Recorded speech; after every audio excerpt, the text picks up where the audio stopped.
Leonidas woke before the sun, not in a palace, not in a room separated from the reality of the city, but within a system that treated a Spartan king with the same discipline applied to any other adult Spartan.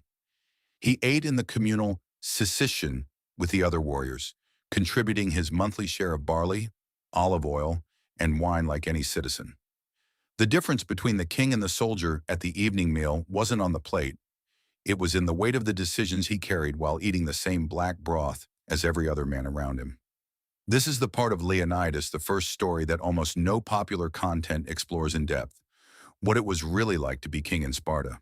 Because the title of Spartan king didn't mean what the word king means in almost any other historical context. Leonidas was not an absolute monarch. He didn't have the power to decree laws on his own, couldn't declare war without approval, and was subject to the judgment of the ephors. 5 magistrates elected annually who could investigate, prosecute, and even depose a king if they deemed it necessary.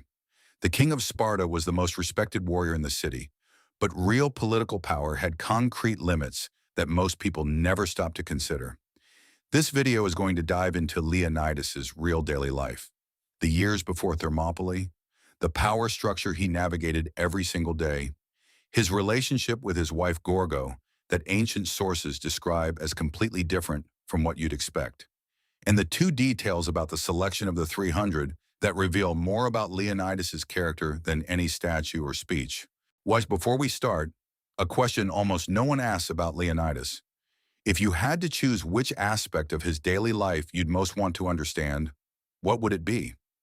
Comment: power, how he ruled knowing the ephors could question him at any moment. Training, what a Spartan king actually did physically in his routine. Gorgo, the wife Plutarch described as one of the most intelligent women in the Greek world. Or selection, the criteria he used to choose the 300. I'll be reading the comments. If you enjoy history told at this level of real depth, subscribe now and hit like. Let's go. Leonidas was not born to be king. He was the 3rd son of Anaxandridas II, which in the Spartan line of succession placed him in a position that would normally lead to a life as an honored soldier, but without the weight of the royal title. His older brother Cleomens was the heir, and Cleomens was an active, controversial, and militarily aggressive king who ruled Sparta for about 30 years, long enough for Leonidas to build his identity completely outside the expectation of royalty. That meant something crucial. Leonidas went through the full agauge. Unlike direct heirs in some monarchies who received differentiated treatment, the 3rd son of a Spartan king was treated like any other 7-year-old boy handed over to the system. He slept on the same ground, ate the same ration calculated not to satisfy hunger, ran barefoot over the same terrain, and was subjected to the same system of collective authority that shaped every Spartan warrior of his generation.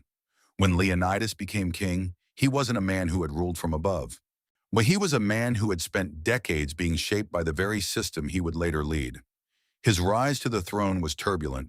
Cleomenes died in 490 BC under circumstances Herodotus describes as self-mutilation in prison, a mental collapse the Spartans themselves tried to explain in different ways, including the theory that he had gone mad drinking unmixed wine with Scythian envoys. The second brother, Dorias, had left Sparta years earlier in voluntary exile and died attempting to found a colony in Sicily. The line of succession reached Leonidas as much by elimination as by destiny. The king history immortalized at Thermopylae reached the throne not because he was the obvious choice, but because he was what remained after a sequence of family tragedies. And he had spent his entire life training to be a soldier, not a king.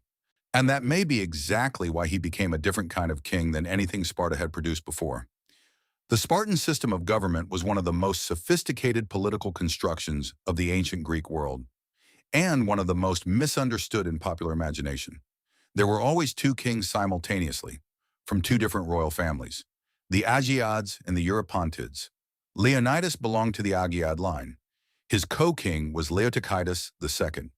The 2 ruled in parallel, with functions that overlapped and limited each other. Neither had absolute power, and above them, or alongside them, depending on how one interprets the Spartan constitution, operated the 5 ephors. The ephors were magistrates elected annually by popular acclamation, with powers that went far beyond anything comparable in other Greek cities. They could summon any king to give account. They could prosecute a king for decisions made in campaign. They could, and did, in documented cases, send observers to accompany a king in the field and report his actions back to Sparta. King Pleistoanax, decades after Leonidas, was exiled by decision of the ephors for allegedly accepting a bribe not to invade Attica in 446 BC. The power of the ephors over the kings was real, exercised, and feared enough that no Spartan king operated ignoring their existence. Leonidas navigated this system every single day. When he consulted the oracle of Delphi before Thermopylae and received the prophecy that either Sparta would be destroyed or a king of Heracles' line would fall. The decision to march was not his alone. The ephors authorized the departure during the festival of the Carnea, only something without precedent since the festival forbade military activity. That the ephors did this, and that Leonidas managed to mobilize even during a sacred period, reveals how royal power actually functioned in practice. It was neither tyranny nor pure democracy. It was constant negotiation between a lifelong military authority and an elected civil control that never gave up the final word. Gorgo was the daughter of Cleomenes I, Leonidas's older brother who had been king before him. That means Leonidas married his own niece. The union was accepted practice among certain elite Spartan families of the period, and from a political standpoint, it made sense. It kept power within the Aegeid line and ensured that the queen fully understood the dynamics of the royal family. But what makes Gorgo remarkable in history isn't her genealogy. It's what ancient sources recorded about her as a person. Plutarch, writing centuries later but with access to sources that no longer survive, included Gorgo in a collection of sayings and deeds of notable Spartan women. And the records about her are specific enough to suggest they came from solid sources. When she was around 8 or 9 years old, Gorgo overheard the Persian diplomat Aristagoras trying to bribe Cleomenes with an alliance proposal and said to her father in front of the visitor, "Father, this foreigner will corrupt you if you don't send him away." Cleomenes did. The anecdote may be literary, but it reveals how the ancient Greeks chose to portray Gorgo as a woman of sharp political intelligence from childhood. There is another episode in Herodotus's narrative that defines Gorgo even more precisely. When a messenger arrived in Sparta with a wooden tablet covered in wax, apparently blank, no one could understand the message. It was Gorgo who suggested scraping off the wax. Underneath was a hidden inscription warning Sparta of the Persian invasion planned by Xerxes. Gorgo deciphered what experienced men had failed to interpret. This is the woman Leonidas was married to, who raised their son Pleistarchus, and who remained in Sparta while her husband marched to Thermopylae, knowing, because the oracle had said so, that it was a journey with no return. What she did with that knowledge is not recorded, but she stayed, and she governed. A Spartan king didn't stop training as an adult. The agoge was the beginning, not the end. The Spartan system didn't have the modern idea that physical training is a phase of formation that ends once training is complete. It was a lifelong practice. The syssitio, the mandatory communal meal for all adult Spartan citizens up to the age of 60, was also a space for maintaining the cohesion of the combat group. Men who dined together daily for decades knew each other's habits, strengths, and weaknesses in ways no formal training could replicate. Daily training included running, wrestling, discus and javelin throwing, and war dances, including the pirish, the martial dance that simulated attack and defense movements with shield and spear. Xenophon, in the Constitution of the Lacedaemonians, described how adult Spartans carried out regular exercises that kept their physical conditioning active far beyond youth. While Spartan generals who fought in documented battles were often in their 50s and 60s, Leonidas was around 55 when he went to Thermopylae. This prolonged physical conditioning wasn't accidental. It was the result of a system that did not accept the idea that a warrior aged along with the body. As king, Leonidas had additional responsibilities that Herodotus and Xenophon outline clearly. He presided over religious rituals assigned to the royal office, conducted sacrifices before military campaigns, led the Council of Gerontis, the elders who formed the Spartan Senate, and acted as an informal ambassador of Sparta's prestige before other Greek cities. When the Hellenic League chose Leonidas to command the defense at Thermopylae in 480 BC, and it was precisely because his reputation as a disciplined warrior and a capable diplomat was solid enough that cities with no reason to trust Sparta accepted serving under his command. Leonidas's daily life built that reputation over decades before the historical moment arrived to test it. When Leonidas selected the 300 Spartans who would accompany him to Thermopylae, he used a criterion that Herodotus recorded and that most films and series completely ignore. He chose only men who had living sons. It wasn't arbitrary.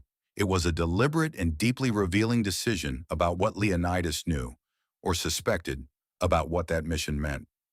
The oracle had been clear. Either Sparta would be destroyed, or a king of the line of Heracles would fall. Leonidas had interpreted the prophecy.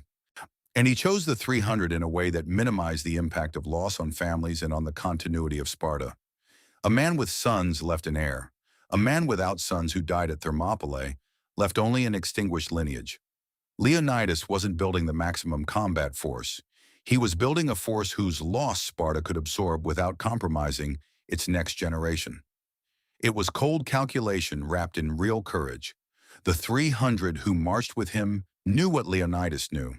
Plutarch recorded that on the night before the final battle, when the betrayal of Ephialtes had revealed the alternate path and the outcome was clear, Leonidas dismissed most of the Greek allies. What remained were the Spartans, the Thespians who refused to leave, and a contingent of Thebans who stayed against their will. While Leonidas's legacy did not end at Thermopylae, 40 years after the battle, the Spartans returned to recover his remains and buried them in Sparta with state honors. A sanctuary was built. Annual games in his honor were held near the theater of Sparta. The heroic cult of Leonidas, the kind of veneration given to figures between human and divine in Greek religion, survived into the 2nd century AD, more than 600 years after his death. No other Spartan king received that kind of veneration for so long. The man who had spent his life training to be a soldier when he was third in line to the throne became the Spartan that Sparta itself chose to remember forever. There is an anecdote preserved in ancient texts about the Spartan black broth, the zomos, now the central dish of the syssitio that visitors from other cities tasted with disgust, and that Spartans consume with the indifference of those who do not eat for pleasure. A king of Pontus, in the Black Sea region, bought a Spartan cook specifically to learn how to make the broth. When he tasted it, he was disappointed. The cook explained, "To understand the taste of the broth, you first have to swim in the Eurotas. The recipe without the context has no flavor." The daily life of Leonidas I works the same way. The 300, Thermopylae, the Milan Labe, these elements have the meaning they do because they were produced by decades of a specific routine. The daily syssitio, the training that never stopped because the system didn't conceive that it should stop, was the real power of the ephors that forced a king to negotiate instead of decree. Gorgo deciphering the message no one else could read. The selection of the 300 based on who had sons to leave behind. Leonidas did not wake up in 480 BC as a hero. He woke up as a 55-year-old man who had spent his entire life being shaped by a system that prepared him exactly for that moment, without knowing when or if it would come. The heroism of Thermopylae was real, but it was the product of a daily life that most popular narratives never stop to show. The black broth has a specific taste. You have to have lived in Sparta to understand where it comes from. Leonidas was not just a general or a monarch. He was the symbol of an idea that refuses to fade. His routine, shaped by a rigidity that would shock modern standards, is what allowed a small group of men to change the course of Western civilization. He teaches us that true power doesn't come from inheritance or gold, but from the ability to stand firm when everything around you collapses. When you think about giving up on something difficult today, remember the king who combed his hair, polished his shield, and walked smiling toward his fate. History does not forget those who choose discipline. And you, are you ready for your own battle?